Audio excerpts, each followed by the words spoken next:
ಬ್ರಿಟಿಷರ ಜೊತೆಗೆ ಮೃದು ನಿಲುವು ಹೊಂದುವ ಮೂಲಕ ಉತ್ತರ ಕರ್ನಾಟಕ ಭಾಗದಲ್ಲಿ ಶಿಕ್ಷಣ ಸಂಸ್ಥೆಗಳನ್ನು ಆರಂಭಿಸಲು ಶ್ರಮಿಸಿದ ಶ್ರೇಯಸ್ಸು ಅರಟಾಳ ರುದ್ರಗೌಡರಿಗೆ ಸಲ್ಲುತ್ತದೆ ಎಂದು ತಾಲೂಕು ಕನ್ನಡ ಸಾಹಿತ್ಯ ಪರಿಷತ್ತಿನ ಮಾಜಿ ಅಧ್ಯಕ್ಷರಾದ ಬಸವರಾಜ್ ಬಸರಿಕಟ್ಟಿರವರು ಹೇಳಿದರು. ನಾವು ಮತ್ತು ನಮ್ಮ ಹಿರಿಯರಂತ ನಮ್ಮ ಯಜಮಾನರು ಸಲಹೆ ಸಪೋರ್ಟ್ ಇರ್ತವೆ. ನಾವು ಮಾಡ್ತಾ ಇದ್ದೀವಿ, ಬಟ್ ಕೆಲವೊಂದು ತಾಂತ್ರಿಕ ತೊಂದರೆಯಿಂದ ಅದು ಅಷ್ಟಕ್ಕೆ ಅಟ್ಯಾಕ್ ಆಯಿತು. ನಿಮ್ಮ ಎದುರುತ್ತಲ್ಲ ನಾವು ಸಪೋರ್ಟ್ ಸಲಹೆ ಇರ್ತೇವೆ. ನಾವು ಅದಕ್ಕೆ ಒಂದು ವೇಳೆ ಮತ್ತೊಮ್ಮೆ ನಿಮ್ಮನ್ನ ವೈಯಕ್ತಿಕವಾಗಿ ಮತ್ತು ನಮ್ಮೆಲ್ಲ ಪರವಾಗಿ ಥ್ಯಾಂಕ್ಸ್.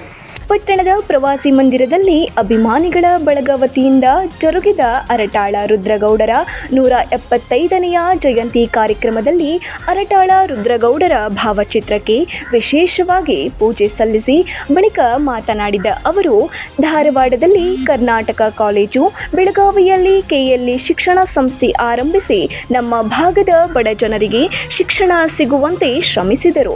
ಪ್ರಭಾವಶಾಲಿ ವ್ಯಕ್ತಿತ್ವದ ಅವರು ನಮ್ಮ ನೆಲದ ಹೆಮ್ಮೆ. ಅವರು ಕಳೆದು ಹೋಗದಂತೆ ನೋಡಿಕೊಳ್ಳುವುದು ಪ್ರಜ್ಞಾವಂತರ ಹೊಣೆಗಾರಿಕೆ ಎಂದರು.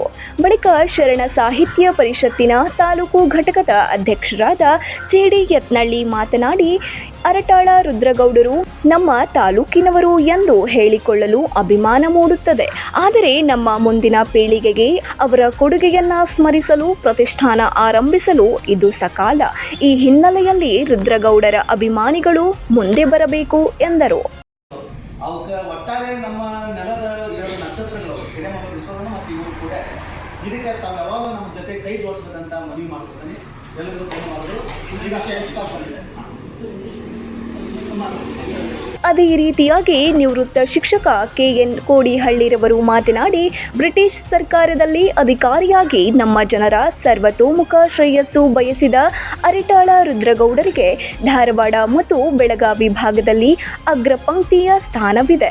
ಆದರೆ ಅವರ ತವರು ನೆಲ ಅರಟಾಳ ಮತ್ತು ಶಿಗ್ಗಾವಿ ತಾಲೂಕಿನಲ್ಲಿ ನಿರಭಿಮಾನದ ವಾತಾವರಣವಿದೆ. ಅದಕ್ಕಾಗಿ ಮುಂಬರುವ ದಿನಗಳಲ್ಲಿ ಅವರನ್ನು ಚಿರಸ್ಥಾಯಿಯಾಗಿ ಉಳಿಸುವ ಕಾರ್ಯ ಮಾಡಬೇಕು ಎಂದರು. ಬೆಳೆದು ಇಂದೆಲ್ಲ ಇಡೀ ನಮ್ಮ ಬೆಳಗಾವಿ ವಿಭಾಗದಲ್ಲಿ ಪ್ರಸಿದ್ಧ ಆಶೀಯ ಸರ್ಕಾರಿಯಾಗಿ ಕಾರ್ಯನಿರ್ವಹಿಸಿದಂಥ